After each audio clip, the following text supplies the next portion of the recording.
Tepung pelita ni masa kecil-kecil dulu mak teman suka buat tau. Bila bulan puasa lah especially-nya dia buat tepung pelita ni. Tak tahu kenapa jadi macam tiap-tiap hari kalau boleh.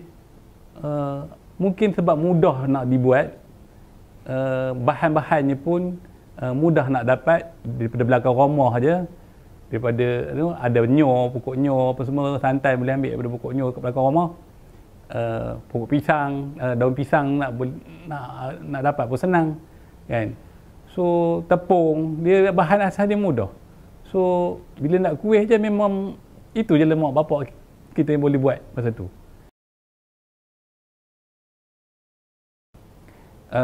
Rupa bentuk tepung pelita ni kan, dia